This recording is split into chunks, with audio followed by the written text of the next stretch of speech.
Okay, so today we are doing a deep dive into something really interesting. You know how a single phrase from the Fed can send the markets into a frenzy? Yeah, for sure. So we saw this recently with the Fed's use of the phrase inflation transitoire Right. in relation to the tariffs. And yeah, this like really caused a surge in the financial markets, and we are going to try and figure out exactly why. Absolutely.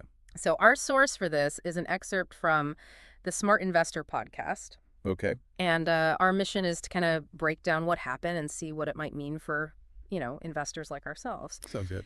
Um, yeah, it is kind of crazy how just one word can completely change market sentiment. Well, it really speaks to how much power central banks have.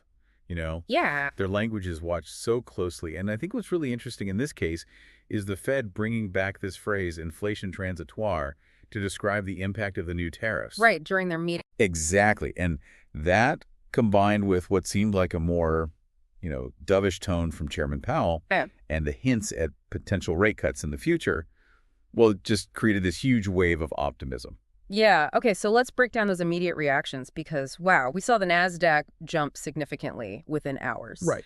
Bond yields decreased, the US dollar weakened against other major currencies, Mm-hmm. and gold prices actually hit a record high. Yeah. So what is the underlying connection between all of these movements? Okay, so if you think about it, the prospect of lower interest rates, Hmm? that makes borrowing cheaper. Right. And that would especially benefit growth stocks, Uh-huh. like the Yeah. ones you find on the NASDAQ. Okay. Then you have the lower bond yields, which basically make bonds less attractive compared to other investments. Gotcha. And a weaker dollar, well, that can actually boost U.S. companies' earnings internationally because their products become cheaper in other countries. Oh, that makes sense. And then you have gold, which is often seen as a safe haven asset. Yeah. So when there's uncertainty or monetary policy is easing, like what we saw, investors tend to flock to gold. Gotcha. So the source highlights 5 key drivers for this wave of optimism. And the first one is Powell hinting at those rate cuts. Right.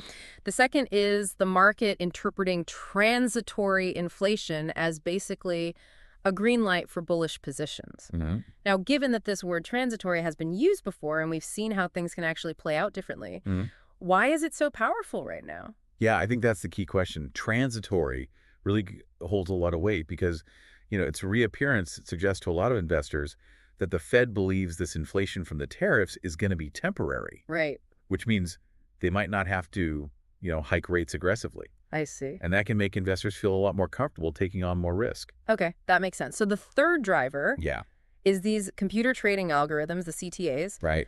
They triggered over $40 billion in buy orders, Yeah, it's incredible the scale of these automated trades. just like the... Yeah, the Fed's signal was like a starting pistol. Wow, so the fourth driver is the Fed slowing down quantitative tightening, or QT, Yeah, which increases market liquidity. exactly. And then the fifth driver is the reinforcement of what's called the Fed put.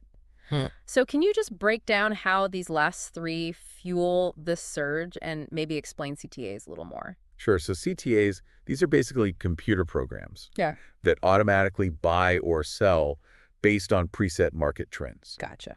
And QT, that's when the Fed reduces the amount of money circulating in the economy by selling bonds they hold. Right. So slowing down QT means they're pulling less money out, increasing liquidity. Okay. Now, the Fed put, that's the belief that the Fed will always step in and support the markets if they start to fall. Yeah. And a more dovish tone from the Fed definitely strengthens that belief. Interesting. Okay, so 40 billion in automated trades based on, essentially just a few words. That is astonishing. That's pretty wild, yeah. But the source also mentions warnings from major institutions like JP Morgan, Bank of America, and Morgan Stanley. Right. So what are they concerned about amidst all of this market optimism? Yeah, that's the crucial question, isn't it? Right. It's like, is this rally sustainable? Yeah. And these banks are pointing to tightening credit conditions, Okay. which could actually start to slow down economic growth, further down the line. And Morgan Stanley specifically is worried about a potential investment bubble forming around artificial intelligence. Oh, wow. Which, reminds everyone of past market excesses like the dot-com bubble. Right, right. So for all of us out there listening and, maybe trying to make sense of this for our own portfolios, how should we be processing this information? I think the main takeaway is to be cautious.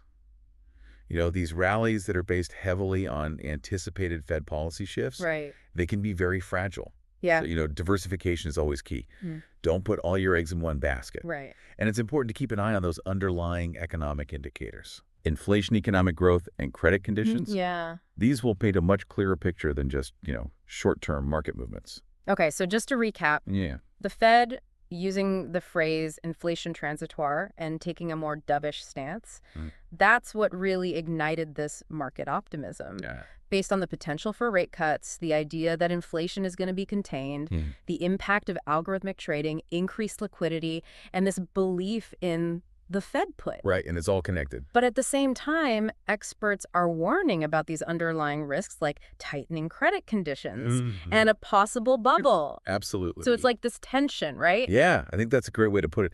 The market is super enthusiastic right now because it expects the Fed to keep monetary policy accommodative. Right. But there are these vulnerabilities in the economy that could come back to bite us. Right. So given this potential disconnect between the market's excitement and the underlying economic reality, what steps will you take to make sure your investments are resilient in this uncertain environment? Yeah, good question. Something to think about. Definitely. Thanks for joining me for this deep dive. Glad to be here. It was really interesting. Yeah, absolutely. I think we learned a lot. For sure. All right. Thanks, everyone, for listening. See ya.